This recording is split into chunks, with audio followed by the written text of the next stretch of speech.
Lenora Bennett's lantern swung wild as she pushed through the barn door at midnight, and froze when she saw the blood trail leading to the man slumped against the back post. The stranger's coat was torn at the shoulder, his breathing shallow, his face turned away into shadow. She moved forward with her medical bag already open, her mind clicking through wound assessment before her heart could interfere. Then he shifted, and the lantern light caught his profile. Her hand stopped. Her breath stopped. Wade Carver. The man she'd left standing at an unfinished altar 10 years ago turned his head, and his eyes locked on hers with the same storm-gray intensity that had once promised her everything. The recognition hit them both like a physical blow. He tried to push himself upright and winced. Blood seeped fresh through his fingers pressed against his shoulder. Lenora's professional instinct fought against the sudden roar of memory and guilt. She set the lantern down hard. Her voice came out steadier than she felt. "You're bleeding." He stared at her for 3 long seconds. His voice was rough, either from pain or shock. "Lenora." She swallowed and moved closer, her hands already reaching for his coat. "Don't talk. Let me see it." He didn't move away, but his jaw tightened. "Why are you here? This is Silver Ranch. My family's ranch." She peeled back the torn fabric and saw the bullet graze along his upper arm, messy but not deep. Her relief was immediate and complicated. "You got lucky." He made a sound that might have been a laugh or a curse. "Lucky. That's one word for it." She cleaned the wound in silence, her fingers steady even as her pulse hammered. He watched her with an expression she couldn't read. When she tied off the bandage, he finally spoke again. "I didn't know this was your family's place. I wouldn't have come here if I'd known." The words stung more than they should have. She sat back on her heels and met his eyes. "What happened to you?" He hesitated, then seemed to decide honesty was simpler than evasion. "Cattle drive dispute. A rancher named Hackett claims we crossed his water rights. His men got trigger happy." Lenora's stomach dropped. Hackett. She knew that name. Her brother Samuel had mentioned him twice in the past month, always with tight-lipped anger. The water rights conflict that was slowly strangling Silver Ranch. Wade must have seen something shift in her face. "You know him." It wasn't a question. "He's trying to shut down our access to Crow Creek. My brother's been fighting him for 6 weeks. Wade's expression darkened. "Then we've got a bigger problem than my shoulder." She stood and brushed hay from her skirt, her mind already racing through complications. "You can't stay here. If Hackett's men are looking for you and they find you on our land, it'll give him leverage against my family." Wade pushed himself to his feet, slower than he probably wanted. His height still surprised her, even after all these years. "I'll be gone by dawn." She wanted to argue, but the logic was sound. Then, she remembered the fresh hoofprints she'd seen near the south fence that afternoon. Hackett's men had been scouting the property. If they came back tonight and found blood, they'd track it straight to the barn. She made a decision she'd probably regret. "You can't go yet. You'll bleed through that bandage in an hour, and if they find you on the road, you're as good as dead." Wade's jaw worked. "I won't put you in danger." "Too late. You already did when you showed up bleeding in my barn. Now sit down and let me think," he said. The fact that he didn't argue told her how much pain he was really in. Lenora paced the length of the barn, her mind sorting through options. The old lined shack up near the ridge was abandoned, far enough from the main house that no one would check it. She could move him there before dawn, keep him out of sight until the heat died down. It was risky. It was also the only plan that didn't end with Wade Carver dead, or her family's ranch used as a pawn in Hackett's game. She turned back to him. "There's a line shack 2 miles north. I can get you there before sunrise. You stay quiet, heal up, and then you leave." Wade studied her for a long moment. "Why are you helping me?" The question hung between them, weighted with 10 years of unfinished business. Lenora met his gaze and didn't let herself look away. "Because you came here hurt, and I'm a doctor. That's all." His expression told her he didn't believe that was all. But he nodded.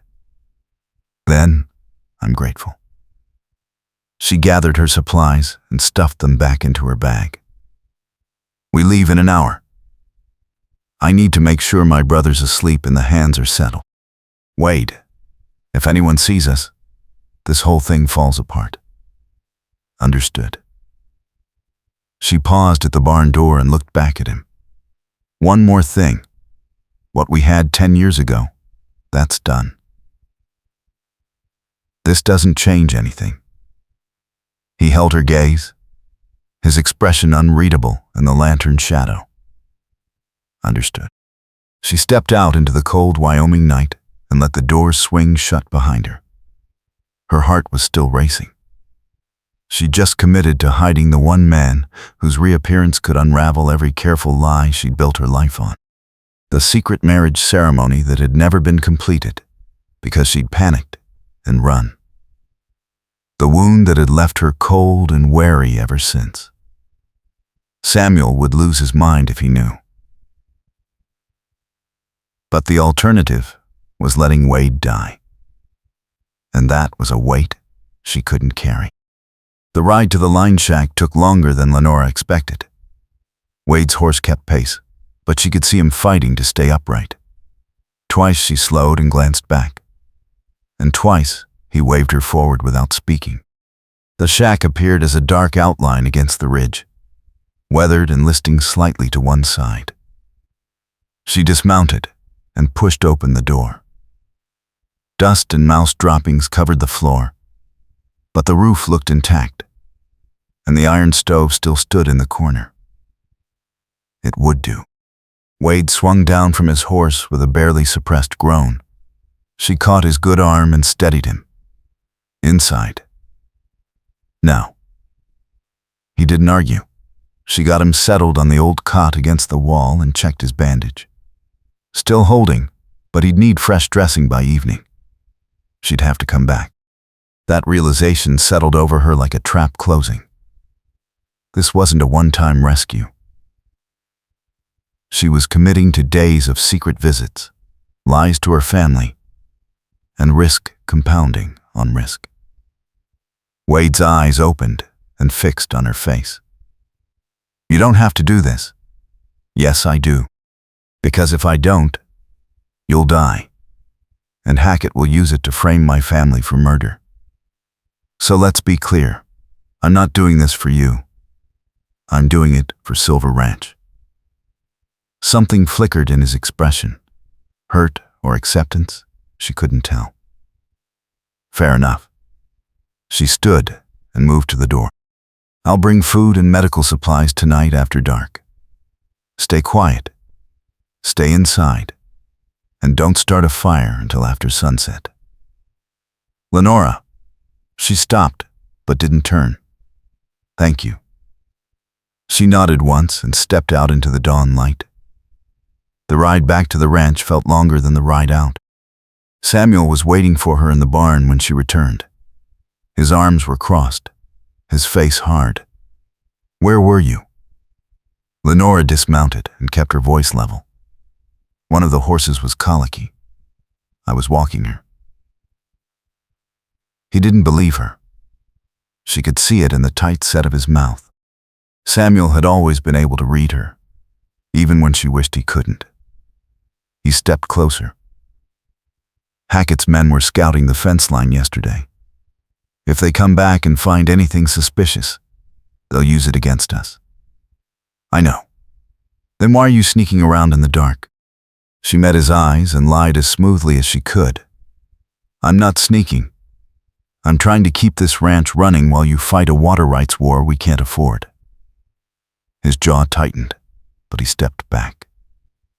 We're losing, Lenora. If Hackett cuts our access to Crow Creek, we'll lose half the herd by winter. I'm trying to find a legal way to stop him, but he's got the territorial judge in his pocket. She wanted to tell him about Wade, about the possibility that a trail boss with connections and range knowledge might have options Samuel didn't. But she couldn't. Not yet. Not until she knew what Wade's real situation was, and whether trusting him again would destroy them all. She touched Samuel's arm. We'll figure it out. He pulled away. I hope you're right. Because if we don't, Silver Ranch is finished. He walked out, leaving her alone with the horses and the weight of too many secrets. Lenora spent the day treating a ranch hand's infected finger and helping the cook inventory supplies. Every hour that passed felt like a countdown. She packed a saddlebag with bread, dried meat, a canteen, and fresh bandages. After dinner, she waited until Samuel rode out to check the north fence line, then slipped out to the barn. The ride to the line shack felt different in full darkness. Every sound made her tense. When she pushed open the door, Wade was standing by the window, his silhouette backlit by moonlight. He turned, and she saw the tension leave his shoulders. I wasn't sure you'd come back. She set the saddlebag on the table. I said I would. He moved closer, and she noticed he was moving better, the stiffness easing. Let me check the wound. He sat on the edge of the cot and shrugged out of his coat and vest. She unwound the bandage and inspected the graze by candlelight. Clean, no infection, already starting to close. Her hands worked with practiced efficiency, but she was painfully aware of the warmth of his skin, the familiar shape of his shoulder, under her fingertips. 10 years hadn't erased the muscle memory of knowing him. She tied off the fresh bandage and stepped back. You heal fast. Always did. The silence stretched between them, filled with questions neither of them wanted to ask. Finally, Wade broke it. Why did you leave? The question landed like a stone in still water. Lenora turned away and busied herself repacking her supplies. That was 10 years ago. It doesn't matter now. It matters to me. She stopped, her hands gripping the edge of the table. What do you want me to say, Wade? That I panicked? That I was 20 years old and terrified of what marriage meant? That I looked at you and saw a future that felt like a cage? He was quiet for a moment. You could have told me. Instead, you just ran. She turned to face him, and the words came harder than she expected. I know. And I've regretted it every day since. His expression shifted, surprise breaking through the careful control. Then why didn't you come back? Because by the time I realized what I'd done, you were gone. I heard you'd taken a trail boss job in Texas. I figured you'd moved on. I figured I'd lost my chance. Wade stood and crossed to her, close enough that she had to tilt her head to meet his eyes. I spent 2 years looking for you. I thought something had happened. I thought you were hurt, or worse. When I finally heard you were fine, just living with family in Cheyenne, it nearly killed me. Her throat tightened. I'm sorry. I know that doesn't fix it, but I am. He reached out, then stopped himself, his hand falling back to his side. What happened to you, Lenore? You used to be fearless. She looked away. I married someone else, a respectable banker in Cheyenne. It lasted 3 years, and it was the coldest, emptiest thing I've ever lived through. When he died, I didn't cry. I just felt relieved. And that's when I knew I'd broken something in myself the day I ran from you. The confession hung between them, raw and undefended. Wade's voice was softer when he spoke. Is that why you came back here? To try to fix it? Partly. And because Samuel needed help. Our father died last year, and the ranch was failing. I thought I could be useful. I thought I could build something that mattered. Wade nodded slowly. You're a doctor now. That matters. She met his eyes. It doesn't feel like enough. He held her gaze, and something shifted in the air between them. The old charge sparking back to life despite all the years and hurt. You're still the same Lenora. Stubborn, brave, afraid of needing anyone. She almost smiled. And you're still the same Wade. Too forgiving, too loyal, too willing to get shot for someone else's fight. He did smile at that, just barely. Seems like we both have problems. The moment broke when a distant sound carried through the night. Hoofbeats. Multiple horses. Moving fast along the ridge trail. Lenora's pulse spiked. Wade moved to the window and peered out carefully. 3 riders. Heading toward the ranch. She moved beside him and recognized the led horse even in the darkness. Hackett's men. They're going to the main house. Wade's expression hardened. If they're looking for me and they find signs I was in your barn, they'll connect it to you. I need to go down there. No. If they see you, they'll kill you or drag you back to Hackett. Either way, we're finished. Then what do you want me to do? Hide? He sounded frustrated. Trapped. She thought fast. If they find evidence you were there, I'll tell them I treated a wounded drifter and sent him on his way. They can't prove otherwise. Wade shook his head. That puts you at risk. I'm already at risk. This whole situation is risk. She grabbed her coat and moved toward the door. Stay here. I'll handle it. Lenora, wait. She turned back. Trust me. Please. He stared at her for a long moment, then nodded once. Be careful. She rode hard down the slope, her mind already building the story she'd need to sell. She reached the ranch house just as Hackett's men were dismounting. Samuel was already on the porch, his rifle held loose, but ready. Lenora swung down and positioned herself between the riders and her brother. Can I help you, gentlemen?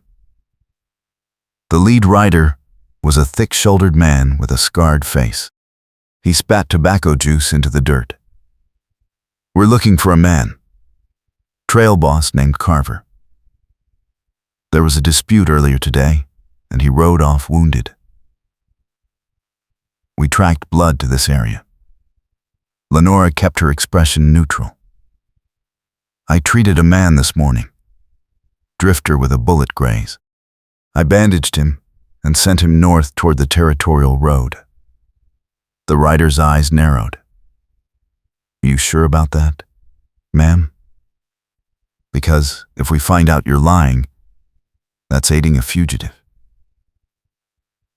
Samuel stepped forward. My sister's a doctor. She treats anyone who needs it. That's not a crime. The rider shifted his attention to Samuel. Your ranch is already on thin ice with Mr. Hackett Bennett. I'd be real careful about who you shelter." Samuel's grip on the rifle tightened. "And I'd be real careful about threatening people on their own land." Hackett's man smiled, but there was no warmth in it. "We'll be checking the property. If we find anything, you'll hear about it." He swung back into his saddle. His companions followed. They rode off toward the barn, and Lenora's stomach clenched. She'd cleaned the blood as best she could, but if they looked close, they might find traces. Samuel turned to her, his voice low and tight. "Tell me the truth. Who did you treat?" "A drifter. Just like I said." He searched her face. "I don't believe you." She met his eyes and prayed he couldn't see the lie. "Believe what you want.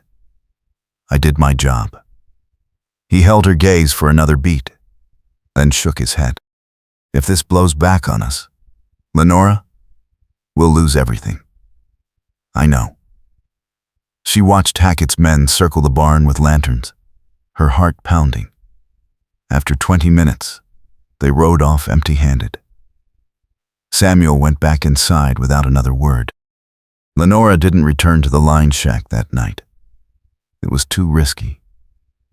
But the next day, when she rode out under the pretense of checking cattle, she brought more supplies and found Wade pacing the shack like a caged animal. "They came to the house last night." "I know. I was there." "Did they find anything?" "No. But Samuel's suspicious, and Hackett's men are watching the property. You need to stay out of sight." Wade stopped pacing and faced her. "I can't hide here forever, Lenora. And I can't let you keep risking your neck for me. So what's your plan? Ride back into Hackett's territory and get yourself killed?" He ran a hand through his hair, frustration clear. "The cattle I was moving belonged to a rancher named Tate. He's a fair man, and he's got pull with the territorial governor. If I can get word to him about what Hackett's doing, he might be able to pressure the judge." Lenora considered it. "How do we reach him?" Wade met her eyes. "We don't." "I do. You've done enough." She shook her head. "If you leave now, Hackett's men will spot you before you get 10 miles. You need time to heal, and you need information about Hackett's operation. I can get that." "How?" "I'm a doctor. I go where I'm needed. If someone in Hackett's camp gets sick or hurt, they'll call me." Wade's expression shifted from frustration to alarm. "Absolutely not. That's too dangerous."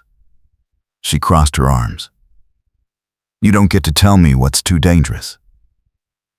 Wade stepped closer, his voice dropping. "Lenora, if Hackett figures out you're working against him, he won't hesitate to hurt you. And if I let fear stop me, we lose everything.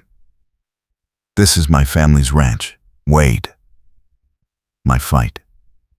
He stared at her, and she saw the conflict warring in his face.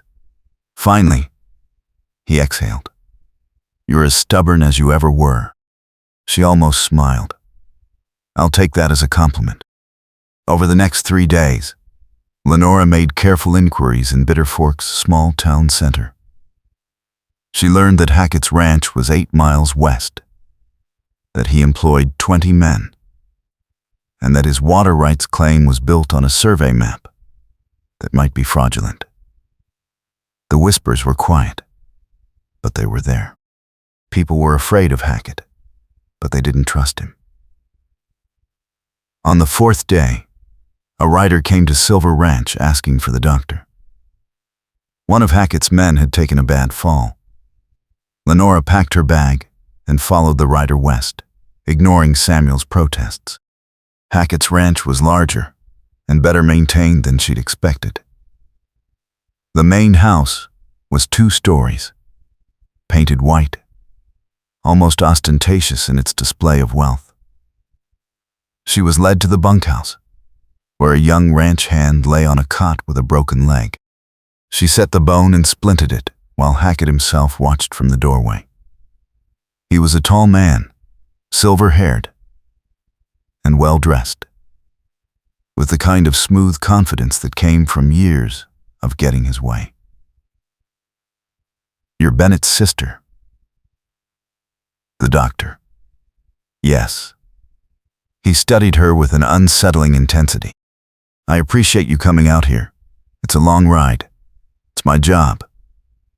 Hackett smiled. "Still, let me offer you some hospitality. Coffee, at least." She wanted to refuse, but refusing would seem suspicious. She followed him to the main house and accepted a cup of coffee in his study. Maps covered one wall, survey lines and water routes marked in red ink. She memorized what she could without staring. Hackett leaned against his desk. "Your brother's fighting a losing battle, Miss Bennett. I have legal claim to Crow Creek, and the judge agrees. If he'd accept my offer to buy Silver Ranch, this could all be settled peacefully. We're not selling."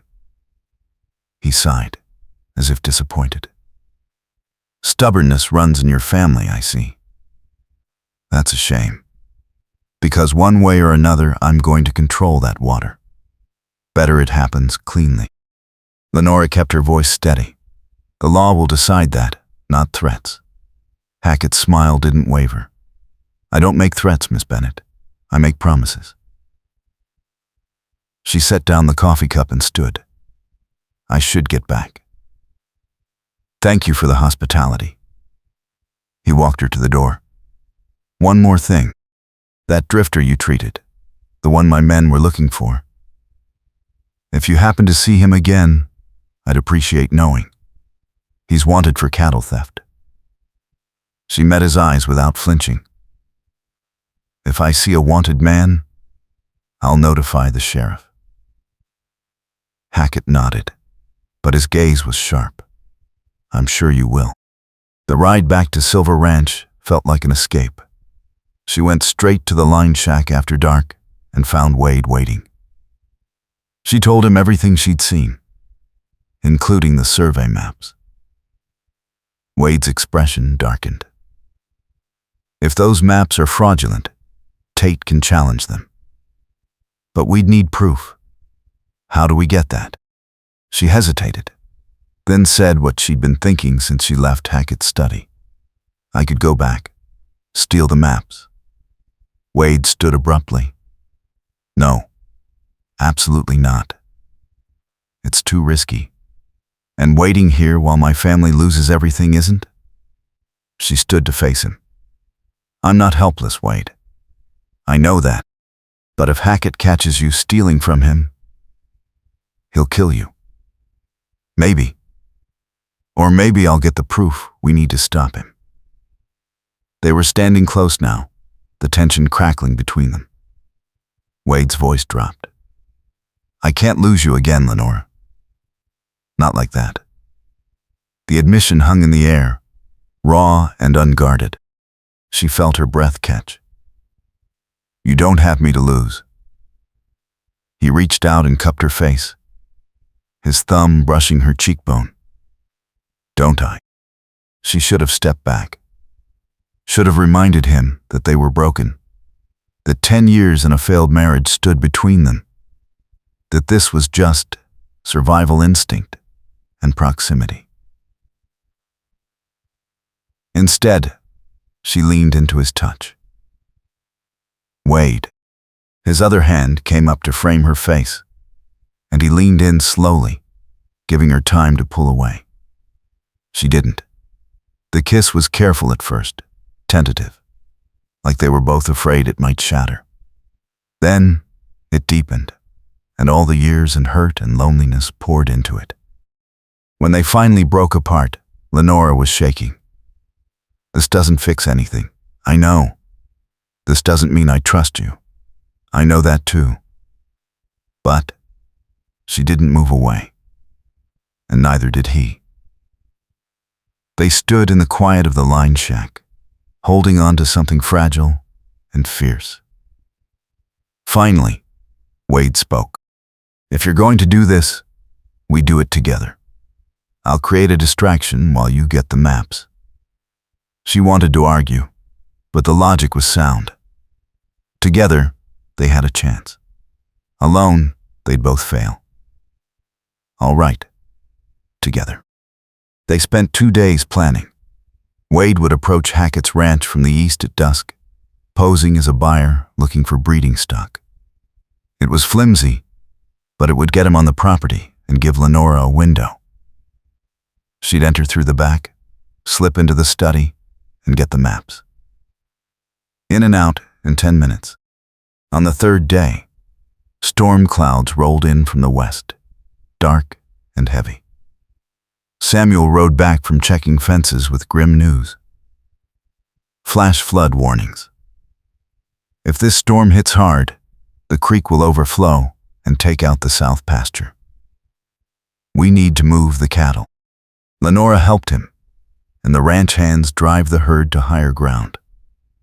The work was brutal, the wind picking up and the first raindrops starting to fall.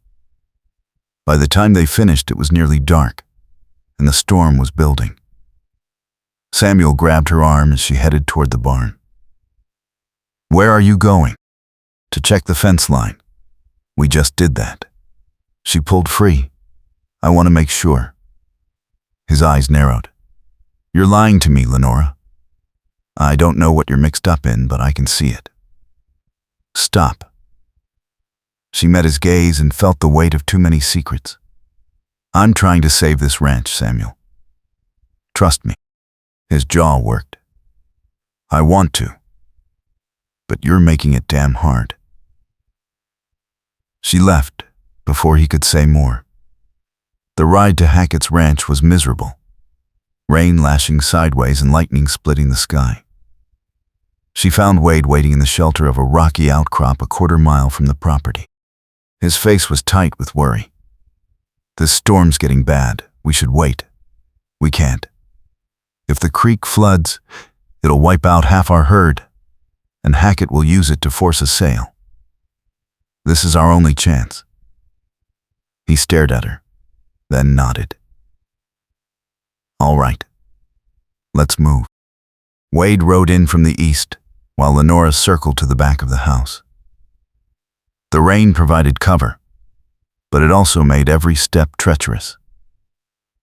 She reached the back door and tested it. Unlocked. She slipped inside, water dripping from her coat. The house was quiet. Most of the men likely in the bunkhouse or barn waiting out the storm. She moved quickly down the hall and into the study. The maps were still on the wall. She pulled them down and rolled them carefully, her hands shaking. A floorboard creaked behind her. She spun and found Hackett standing in the doorway, a revolver in his hand. His expression was calm, almost amused. "Miss Bennett, I had a feeling you'd come back." Her heart slammed against her ribs. She kept her voice steady. "I'm just looking for shelter from the storm." Hackett smiled. "With my survey maps in your hands. That's a creative excuse."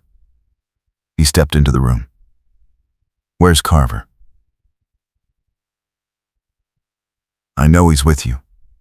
The pieces clicked together too fast. Hackett had been waiting for this. He'd known, or suspected, and he'd let her walk right into the trap. Before she could answer, a shout came from outside, followed by the crack of gunfire. Hackett's attention snapped toward the window. Lenora didn't think. She lunged for the door. Hackett grabbed her arm and yanked her back, his grip bruising. "You're not going anywhere." Wade burst through the front door, rain-soaked and wild-eyed. He took in the scene in an instant. "Let her go, Hackett." Hackett pressed the revolver against Lenora's side. I don't think so. Drop your weapon, Carver, or I'll put a hole in her right here. Wade hesitated, his hand on his own gun. Lenora met his eyes and shook her head slightly. Don't. Hackett laughed. Smart woman. Now both of you are going to walk outside nice and slow, and we're going to have a conversation about theft and trespassing. Outside, the storm was raging. Hackett's men had gathered, 6 of them, all armed. Wade's distraction had worked too well. They'd seen him, and now they had them both. Hackett shoved Lenora toward one of his men. Tie them up. We'll wait for the sheriff. If they survive the storm, they can face charges. One of the men stepped forward with rope. Wade's expression was murderous, but he didn't resist. They were outnumbered and outgunned. Lenora's mind raced. The maps were still clutched in her hand, but they were worthless if they died here. Then the sound of hooves cut through the rain. A group of riders appeared through the downpour, 10 men strong, led by Samuel. Her brother's face was set like stone. He leveled his rifle at Hackett. Let them go. Now. Hackett's men shifted nervously. Samuel's crew was smaller, but they were positioned well and clearly ready for a fight. Hackett's voice was tight. This is none of your business, Bennett. Your sister and her friend just stole from me. Samuel's gaze flicked to Lenora, then back to Hackett. If you've got a legal complaint, take it to the sheriff. But you're not holding them here. The standoff stretched, rain drumming against hats and shoulders. Finally, Hackett gestured sharply. Let them go. But this isn't over. The man holding Lenora released her. Wade moved to her side immediately, his hand on her back. They mounted quickly and rode out with Samuel's men surrounding them. They didn't speak until they were back at Silver Ranch. Samuel rounded on them in the barn, fury and relief warring on his face. What the hell were you thinking? Lenora held up the maps. These prove Hackett's claim is fraudulent. The survey boundaries are forged. Samuel stared at the maps, then at her. You risked your life for paper, for proof. Wade stepped forward. If we can get these to the territorial governor, Hackett's case falls apart. Samuel's gaze shifted to Wade, recognition dawning. You're Carver, the trail boss Hackett's men were hunting. Wade nodded. And I can get these maps to someone who'll use them. But we need to move fast. Hackett will come for them. Samuel looked between them, his expression hard. How long has he been hiding on our property? Lenora met her brother's eyes. A week. I treated him, and I kept him safe, because he's our best chance to stop Hackett. Samuel's jaw worked. You lied to me. Yes. And I'd do it again. Because it's working. Samuel was silent for a long moment. Then he exhaled. If this blows up, we're finished. I know. He shook his head. Get him out of here. Tonight. Before Hackett figures out where he's been hiding. Wade looked at Lenora. I'll leave at first light. Head to Tate's ranch and get these maps to the governor. Lenora nodded, trying to ignore the hollow feeling in her chest. That's the plan. Samuel left them alone. Wade turned to her, his expression conflicted. Come with me. She blinked.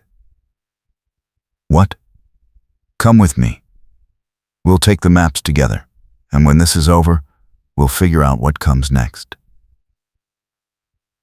Her heart was pounding. I can't just leave.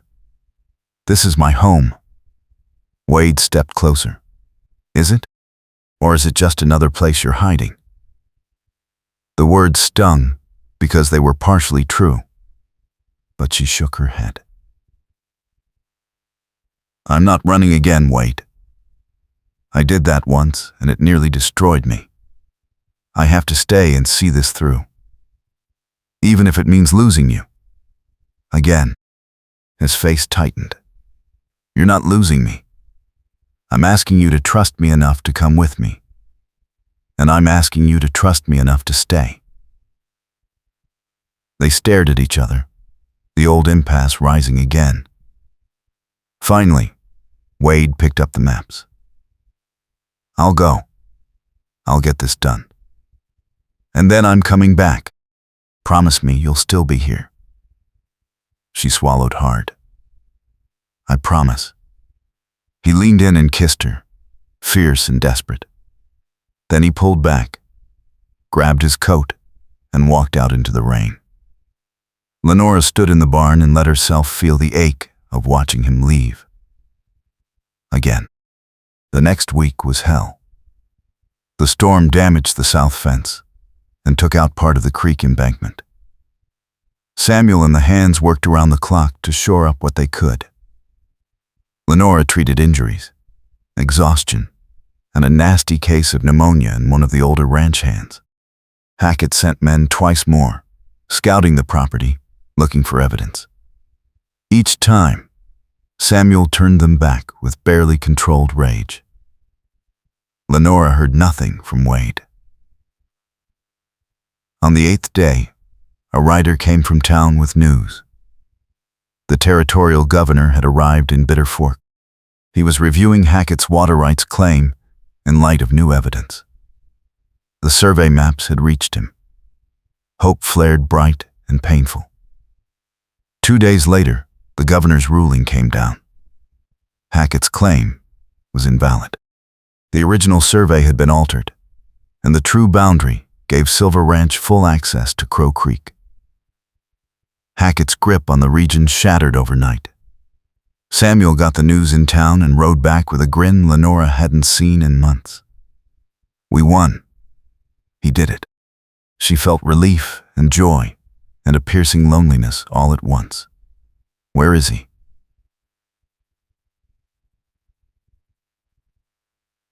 Samuel's expression shifted. I don't know. Tate's men said he left after delivering the maps. No one's seen him since. The days dragged. Lenora threw herself into work, but the line shack haunted her. She rode up there one evening and found it empty, the cot neatly made, the space scrubbed clean. He'd left no trace. She sat on the porch and let herself admit the truth. She'd pushed him away again. She'd chosen safety over risk, control over trust. And now, he was gone. A week later, she was in the barn tending to a horse when she heard hoofbeats. She looked up and saw Wade riding in, dust-covered and exhausted. Her breath caught. He dismounted and walked toward her, his expression unreadable. I kept my promise. I came back. She set down the brush, her hands shaking. I thought you'd left for good. He stopped a few feet away. I thought about it. Thought maybe it'd be easier for both of us. But I can't do easy anymore, Lenora. I want real, even if it's hard. She crossed the distance between them. I'm scared.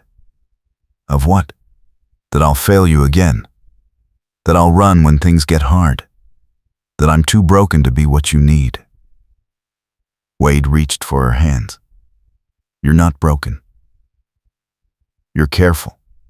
And maybe that's what you needed to be after everything you went through. But you didn't run this time. You stayed. You fought. And you trusted me enough to let me go. She felt tears prick her eyes. I don't want to lose you again, Then don't. Stay with me. Build something with me. Not because it's safe, but because it's what we both want. She looked up at him, at the man who'd come back despite every reason not to. I want that. I want you. He pulled her close and kissed her, and it felt like coming home. Samuel found them an hour later, still standing in the barn, making quiet plans. He cleared his throat. So, you staying, Carver? Wade looked at Lenora, then at Samuel. If you'll have me, I know my way around a ranch, and I'm good with cattle. I can pull my weight. Samuel studied him for a long moment. You saved this place. That counts for something. He extended his hand. Welcome to Silver Ranch. Wade shook it. Thank you. Samuel's gaze shifted to his sister. You happy? Lenora nodded, unable to keep the smile off her face. Yes. Then that's all I need to know. He left them alone again. Wade turned back to her. I meant what I said. I want to build something real. A life, a future. Together. Lenora took his hand. Then let's start now. No more secrets. No more running. He smiled. No more running. They walked out of the barn together, into the late afternoon light. The ranch stretched out before them. Damaged, but standing. Scarred, but theirs. It would take work to rebuild what the storm had broken. But they had time. And they had each other. And this time, Lenora wasn't afraid. Over the next months, they fell into a rhythm. Wade took on the role of trail boss for Silver Ranch, organizing cattle drives and building connections with other ranchers. Lenora continued her medical practice, treating ranch families and townsfolk from Bitter Fork. They worked side by side, mending fences, both literal and metaphorical. The old hurts didn't disappear overnight, but they faced them together. One evening in late autumn, Wade found Lenora in the barn checking on a mare about to foal. He leaned against the stall door and watched her work. You're good at this. She glanced up and smiled. So are you. He moved closer. I've been thinking. About what? About finishing what we started 10 years ago. Her hand stilled. Wade. He pulled a simple gold band from his pocket. I know we tried this before and it went sideways. But I want to try again. The right way this time. No running, no panic. Just us choosing each other. She looked at the ring, then at his face. Are you sure? I've never been more sure of anything. Tears blurred her vision. Yes. He slipped the ring onto her finger and kissed her, slow and sure. They stood in the warm barn, the mare shifting quietly behind them. And Lenora felt something she hadn't felt in years. Peace. They married in the small church in Bitter Fork on a clear winter morning. Samuel stood as witness, along with half the town. It was simple and honest. And when Wade kissed her at the end, Lenora felt the final piece of herself click into place. The reception was held at Silver Ranch. The house was warm and full of people, music drifting through the rooms. Lenora stood on the porch, watching the sunset paint the hills gold and red. Wade came up behind her and wrapped his arms around her waist. Happy? She leaned back against him. Yes. Completely. He rested his chin on her shoulder. No regrets? She turned in his arms and met his eyes. Not one. They stayed like that as the sun sank lower, the ranch settling into evening quiet around them. In the distance, cattle lowed, and the creek ran clear and strong. The future stretched ahead, uncertain, but theirs. And for the first time in 10 years, Lenora Bennett Carver wasn't afraid of it. Spring came, and with it, new challenges. A hard winter had thinned the herd more than expected.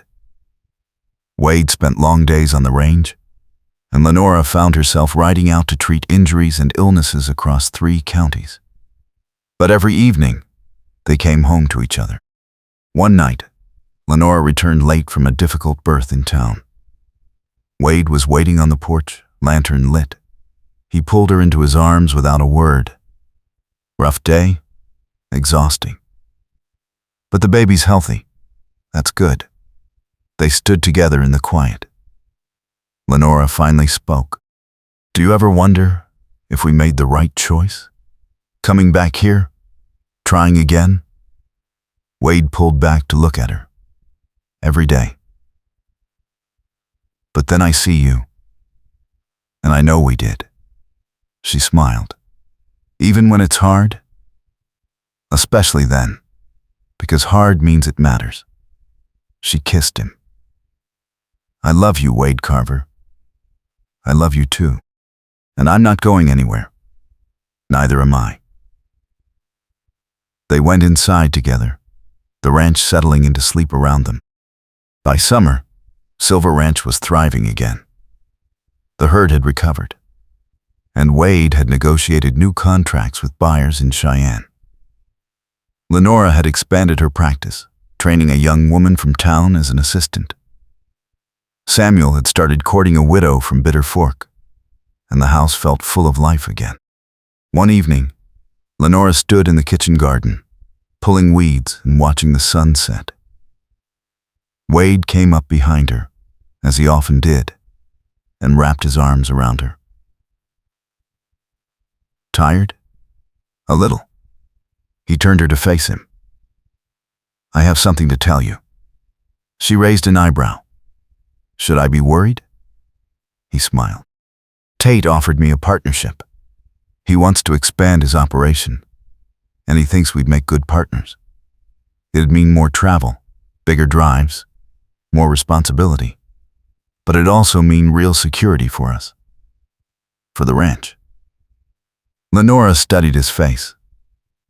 What do you want to do? He hesitated.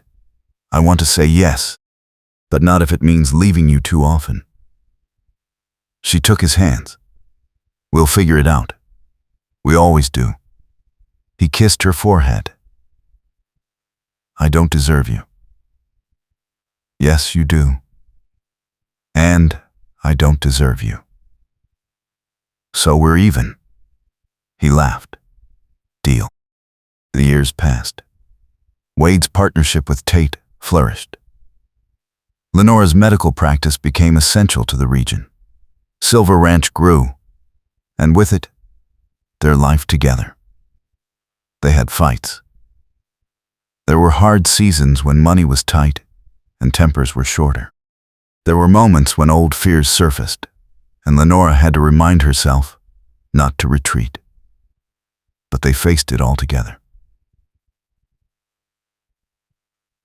One autumn evening, 5 years after their wedding, Lenora stood on the ridge overlooking the ranch. Wade found her there, as she knew he would. He stood beside her, close enough that their shoulders touched. What are you thinking about? Everything. How we got here. How close we came to losing each other. Wade took her hand. But we didn't. No. We didn't. He looked at her, his expression soft. I spent a lot of years thinking I'd lost you for good. And now? Now I wake up every day grateful I was wrong. She leaned her head on his shoulder. Me too. They stood together as the sun sank below the hills, painting the sky in shades of fire and gold. The ranch spread out below them, solid and real. The life they'd built, piece by careful piece. It hadn't been easy. But it had been worth every struggle, every moment of doubt, every leap of faith. Together, they'd rebuilt what was broken. And together, they'd face whatever came next. Winter returned, bringing with it the familiar rhythm of ranch life. Wade and Lenora had settled into a partnership that felt as natural as breathing. They knew each other's moods, rhythms, and silences. They'd learned when to push and when to let go. One cold December evening, they sat by the fire in the main house. Samuel and his wife had moved into the foreman's cabin, leaving Wade and Lenora the space to make their own. The house had changed over the years, small touches that reflected both of them. Medical texts on the shelves beside Wade's ranch ledgers. Her riding gloves hung next to his coat. A life built piece by piece. Wade looked up from the ledger he was reviewing. Tate wants us to consider a spring drive to Montana. Big contract. But it'd mean I'd be gone for 6 weeks. Lenora set down her mending. That's a long time. I know. If you don't want me to go, I won't. She considered it. The old fear tried to surface. The urge to hold tight and not risk. But she learned to recognize it now, and she didn't let it control her. You should go.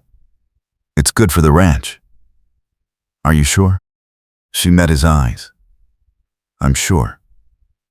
Because I trust you to come back. And because I know I'll be here when you do. He reached for her hand. I always come back.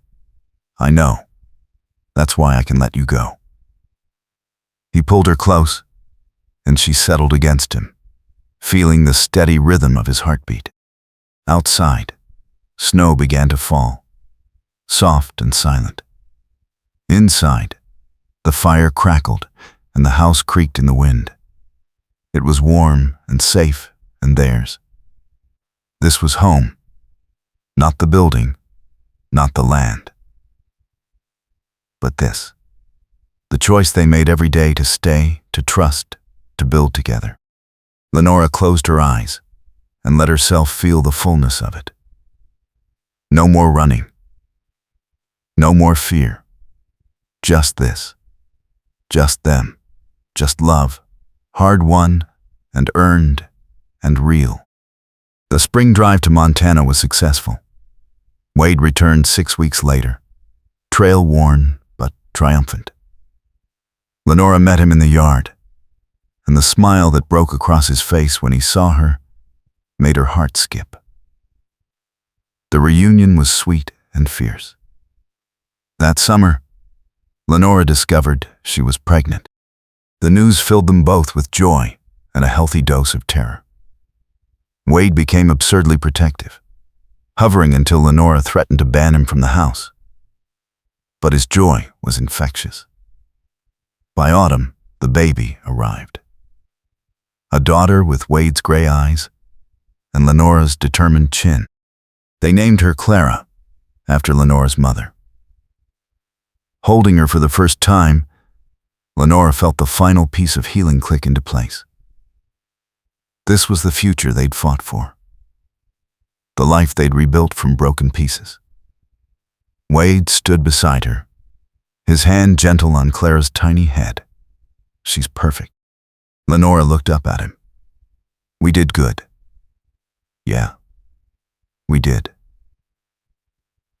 Samuel and his wife visited often, and the house filled with family and laughter. The ranch prospered. Bitter Fork grew from a small frontier town into a thriving community. And through it all, Wade and Lenora held steady. They learned the hard way that love wasn't about perfection. It was about showing up, day after day, choosing each other even when it was hard. Especially when it was hard. Years later, when Clara was old enough to ask, Lenora would tell her the story about the wounded stranger in the barn, the water rights fight, the storm that nearly destroyed everything, about trust, lost, and slowly rebuilt, about second chances, and the courage it takes to try again. And Clara would listen, wide-eyed, and ask if it was a true story. Lenora would smile and pull her close, every word. And Clara would ask, did they live happily ever after? Wade would catch Lenora's eye from across the room, and she'd see the years reflected there. The struggles and triumphs, the quiet moments, and the wild ones. The life they'd built together, strong and real. Lenora would kiss her daughter's forehead and answer with absolute certainty. Yes, sweetheart.